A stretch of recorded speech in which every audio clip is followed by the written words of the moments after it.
Karena saya anak muda Gen Z zaman sekarang dan Bapak selalu mengedepankan untuk kebebasan mengemukakan pendapat. Jadi saya ingin bertanya kepada Bapak, di tengah-tengah banyaknya orang yang memberi rapot merah pada kinerja Bapak ketika menjadi Gubernur DKI Jakarta, kenapa Bapak masih ingin mencalonkan untuk memimpin Indonesia? Apa motivasi Bapak, landasan Bapak yang membuat Bapak percaya bahwa Bapak bisa menjadi pemimpin untuk Indonesia yang dari Sabang sampai Merauke, bukan hanya Jakarta, bukan hanya Pulau Jawa, Pak? Terima kasih, Pak. Yang kedua, soal Ayu Anda dari tadi, banyak yang beri rapot merah pada Anda, kenapa tetap maju? Begini, ini juga termasuk trending topik, bisa di trending topikkan, bisa digaungkan. Karena itu saya mengusulkan ketika menilai, bukan dari menilai apa yang dikatakan di sosmed.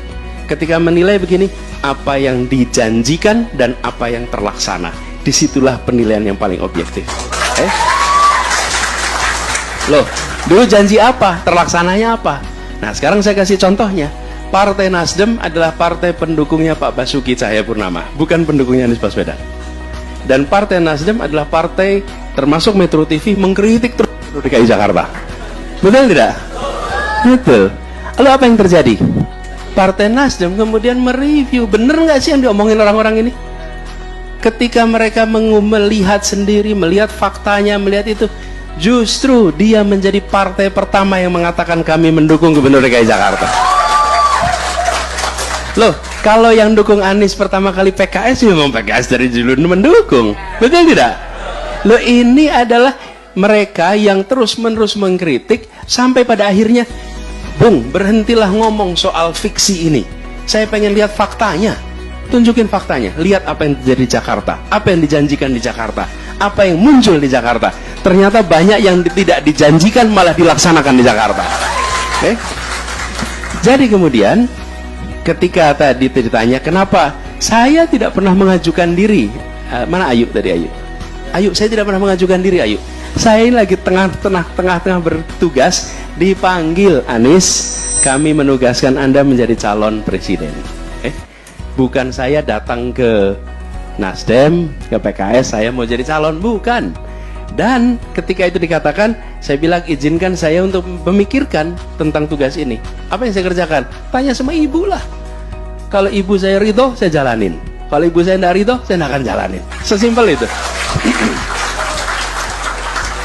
Jadi saya kemudian bilang, kalau Partai Nasdem yang dulunya tidak mendukung malah jadi pendukung pertama, dan akibat mendukung Anies, apa yang terjadi pada Nasdem?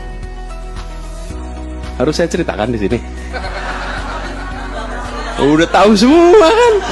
Apa yang terjadi coba? Dia mengalami tekanan A, B, C, D. Benar tidak? Kisi-kisinya aja, Pak. Biasa. Udahlah, kisi-kisi online ada semua. Ya. Apa yang terjadi? Tantangannya luar biasa. Nasdem menghadapi tantangan. Kenapa? Karena dia memilih untuk mendukung Anies. Kalau Nasdem mau relax, Pak Surya Paloh usia 72 tahun, Pak. Kalau beliau mau relax saja, tinggal ikut aja, nggak akan mengalami tekanan seperti sekarang ini. Beliau apa yang dia katakan? Dan dia bilang kepada saya, Bung Anies, kita ingin Indonesia yang lebih baik. Kita ingin Indonesia yang nantinya kita bisa berdiri dengan bangga. Saya minta Anda untuk menjadi yang di depan di dalam melakukan perubahan untuk Indonesia. Oke? Dan saya bilang ini sebuah kepercayaan, sebuah amanah. Dan tantangannya besar sekali. Jadi Ayu, ketika dikatakan, misalnya ini saya katakan bahwa ini air minum, tapi kalau ada 1000 orang mengatakan ini adalah air keras, maka terbentuklah persepsi ini adalah air keras. Gimana cara membantahnya? Saya bikin trending topik juga air minum. Bukan. Cara membantahnya cukup sederhana. Buka tutupnya, minum airnya. Oke? Begitu diminum dan sehat, maka ini bukan air keras. Sama. Anies Baswedan dikasih raport merah di trending topikan. Tidak usah dijawab pernyataan dengan pernyataan. Jawab dengan kenyataan. Oke?